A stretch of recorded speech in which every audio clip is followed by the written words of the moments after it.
আসসালামু আলাইকুম। আপডেট বাংলা সংবাদে স্বাগতম। শুরুতে জানিয়ে দেব সংবাদ শিরোনাম।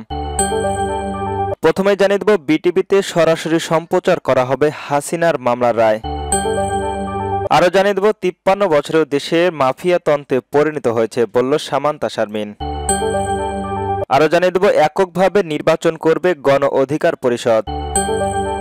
আরও থাকছে কালকিনিতে নিষিদ্ধ ছাত্রলীগের নেতা গ্রেপ্তার। ঢাকা ও বরিশাল মহাসড়কের গাছ ফেলে অবরোধ। সর্বশেষ জানিয়ে দেব গোপালগঞ্জে গাছ ফেলে মহাসড়কের অবরোধের চেষ্টায় আওয়ামী লীগ। শুনছিলেন সংবাদ শিরোনাম, এবার বিস্তারিত।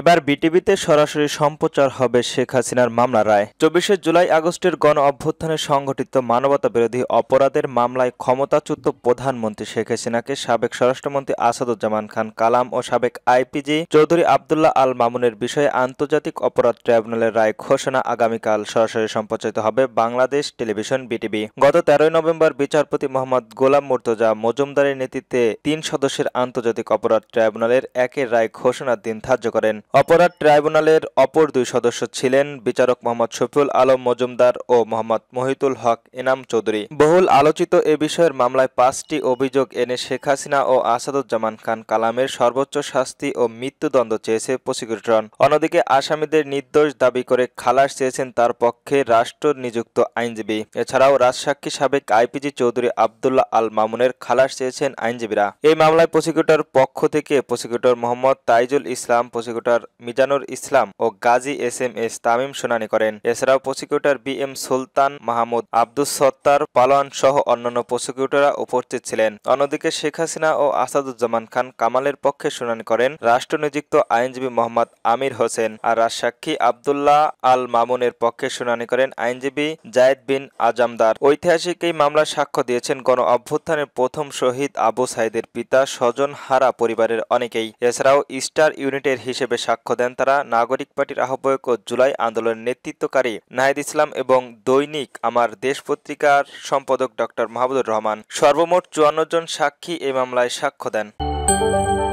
৫৩ বছরেও দেশের মাফিয়া তন্ত্রের পরিণত হয়েছে বলল সামান্তা শারমিন। জাতীয় নাগরিক পার্টির এনসিপির সিনিয়র যুগ্ম আহ্বায়ক সামান্তা শারমিন বলেছেন, বাংলাদেশের অর্থনীতি, রাষ্ট্র ব্যবস্থা ও গত ৫৩ বছরের একটি মাফিয়া তন্ত্রে পরিণত হয়েছে। অর্থনীতির গুরুত্বপূর্ণ প্রতিটি জায়গায় সিন্ডিকেট ও দখলদারীদের প্রভাব প্রতিষ্ঠিত হওয়ায় দেশের কার্যরত একটি অনৈতিক ও অর্থনৈতিক অসচল ব্যবস্থা তৈরি হয়েছে। তিনি বলেন, আমাদের প্রত্যেকটা জায়গায় অর্থনীতিতে মাফিয়া তন্ত্র এভাবেই বাংলাদেশে চলছে। শনিবার ১৫ নভেম্বর বিকালে ফার্মগেটের বাংলাদেশের কৃষি গবেষণা কাউন্সিলর কনফারেশনের রুমে national agriculture association of Bangladesh আয়োজিত এক অনুষ্ঠানে তিনি একথা বলেন। সামান্তা শারমিন বলেন, বাংলাদেশে স্বাধীন হলেও রাষ্ট্রের আইন ও প্রশাসনিক কাঠামো এখনো ব্রিটিশ উপনিবেশিক শাসনের আইনের পরিচালিত হচ্ছে। আমরা সবাই বলি আমরা যাতে ভুলে না যাই, এটি আমাদের উপনিবেশন বিরোধী লড়তে এখনো রয়েছে। তিনি উল্লেখ করেন, দেশের দৈনন্দিন জীবনে বহু আইন ব্রিটিশ আমলের তৈরি এবং স্বাধীন বাংলাদেশের জনগণের জন্য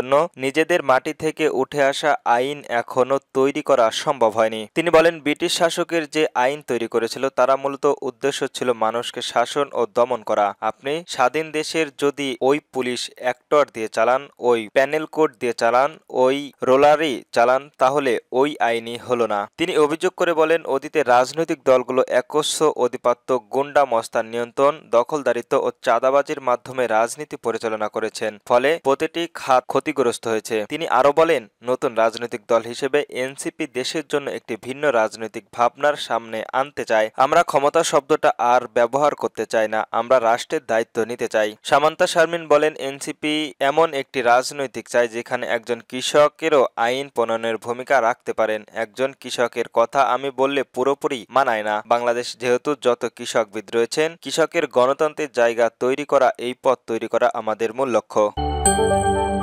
এককভাবে নির্বাচন করবে গণ অধিকার পরিষদ। আসন্ন জাতীয় সংসদ নির্বাচনকে এককভাবে নির্বাচন করার সিদ্ধান্ত নিয়েছে গণ অধিকার পরিষদ। রাজধানীর বাড্ডায় এলেন কমিউনিটি সেন্টারে দলটির এই গুরুত্বপূর্ণ সভায় এমন সিদ্ধান্ত হয়। গণ অধিকার পরিষদের দপ্তর সম্পাদক শাকিল উজ্জামান এ তথ্য নিশ্চিত করেন। তারা জানান, সভায় আগামী নির্বাচনে সারা দেশের এককভাবে ট্রাক প্রতীকের নির্বাচন করার সিদ্ধান্ত গৃহীত হয়েছে। এছাড়াও গণহত্যাকারীদের দ্রুত বিচার নিশ্চিত করার জন্য সরকারের প্রতি জোর দাবি জানানো হয়। শাকিল উজ্জামান জামান বলেন, গণ অধিকার পরিষদের আয়োজনে আসন্ন জাতীয় সংসদ নির্বাচনে দলীয় অবস্থান ও প্রার্থী চূড়ান্তকরণ বিষয়ে গুরুত্বপূর্ণ আলোচনা সভা অনুষ্ঠিত হয়েছে। এতে সভাপতিত্ব করেন গণ অধিকার পরিষদের সভাপতি নুরুল হক নূর, সঞ্চালন করেন সাধারণ সম্পাদক রাশেদ খান। কালকিনিতে নিষিদ্ধ ছাত্রলীগ নেতা গ্রেপ্তার। মাদারীপুর সরকারি কলেজের নিষিদ্ধ সংগঠন ছাত্রলীগের নেতা জাহিদুল ইসলাম শিশিরকে গ্রেপ্তার করেছে পুলিশ। রোববার ১৬ নভেম্বর ভোর রাতে সন্ত্রাসবিরোধী আইনে নিজ বাড়ির সামনে থেকে গ্রেপ্তার করা হয় তাকে। গ্রেপ্তারে শিশির উপজেলার রমজান ইউনিয়নের উত্তর রমজানপুর গ্রামের ভাসাইয়া ব্যাপারীর ছেলে। পুলিশ জানায়, গোপন সংবাদের ভিত্তিতে কালকিনি থানার পুলিশ অভিযান চালিয়ে তাকে নিজ বাড়ির সামনে থেকে গ্রেপ্তার করা হয়। এ ঘটনায় কালকিনিতে থানার ওসি এম সোহেল রানা জানান, শিবিরের বিরুদ্ধে সন্ত্রাসবিরোধী আইনের মামলায় তাকে গ্রেপ্তার করা হয়েছে। ঢাকা বরিশাল মহাসড়কে গাছ ফেলে অবরোধ। শাটডাউন কর্মসূচি বাস্তবায়নের দাবিতে ঢাকা মহাসড়কের মাদারীপুর ডাসার উপজেলা গোপালপুরের গাছের গুড়ি ফেলে অবরোধ করেছে কার্যক্রম নিষিদ্ধ আওয়ামী লীগের নেতাকর্মীরা। রোববারের ১৬ নভেম্বর ভোর থেকে মাদারীপুরের ডাসার উপজেলার গোপালপুর বাস স্ট্যান্ডের উত্তর পাশ সহ কয়েকটি স্থানে গাছ ফেলে তারা এই আইন অবরোধ করেন। এ সময় টায়ার জ্বালিয়ে বিক্ষোভ কর্মসূচি করে কার্যক্রম নিষিদ্ধ আওয়ামী লীগের নেতাকর্মীরা। এতে যান চলাচল বন্ধ হয়ে যায়, সৃষ্টি হয় যানজটের। ভোগান্তিতে পড়েছেন যাত্রীরা। ইতিমধ্যে সড়ক উদ্ধার ও নাশকতার রোধের কাজ শুরু করেছে পুলিশ ও ফায়ার সার্ভিসের কর্মীরা। এ ব্যাপারে উপজেলা ফায়ার সার্ভিসের কর্মকর্তা খোকন জমদার জানান, আমরা খবর পেয়ে ভোর থেকে পুলিশের সহযোগিতায় গাছের গুড়ি সড়ক থেকে সরিয়ে নেওয়ার চেষ্টা অব্যাহত রেখেছি। গোপালগঞ্জে গাছ ফেলে সড়ক অবরোধের চেষ্টা আওয়ামী লীগের। গোপালগঞ্জের কাশিয়ানীতে গভীর রাতে গাছ ফেলে সড়ক অবরোধের চেষ্টা করেছে কার্যক্রম নিষিদ্ধ আওয়ামী লীগ, ছাত্রলীগ ও যুবলীগের নেতাকর্মীরা। আজ রোববার ১৬ নভেম্বর রাত ৩টার দিকে উপজেলার গোপালপুর বাজার এলাকায় খুলনা মহাসড়ক অবরোধ করে। এতে মহাসড়কের দুই পাশে যান চলাচল আটক পড়ে এবং হামিম পরিবহনের একটি যাত্রীবাহী বাস ক্ষতিগ্রস্ত হয়। কাশিয়ানী থানার ভারপ্রাপ্ত কর্মকর্তা ওসি কামাল হোসেন বিষয়টিকে নিশ্চিত করেছেন। তিনি জানান, ভোর রাত ৩:৩০টার দিকে উপজেলা গোপালপুর বাজার সংলগ্ন ঢাকা খুলনা মহাসড়কে নিষিদ্ধ ঘোষিত আওয়ামী লীগের, যুবলীগ ও ছাত্রলীগের কিছু অজ্ঞাত লোকজন গাছ কেটে মহাসড়কের অবরোধের চেষ্টা করে। এ সময় ঢাকা থেকে ছেড়ে আসা হামিম পরিবহনের একটি যাত্রীবাহী বাস ক্ষতিগ্রস্ত হয়। খবর পেয়ে কাশিয়ানী থানার পুলিশ ও আর্মি ক্যাম্পের সদস্যরা ঘটনাস্থলে গিয়ে রাস্তা থেকে কাটা গাছ অপারেশন করে যান চলাচল স্বাভাবিক করেন।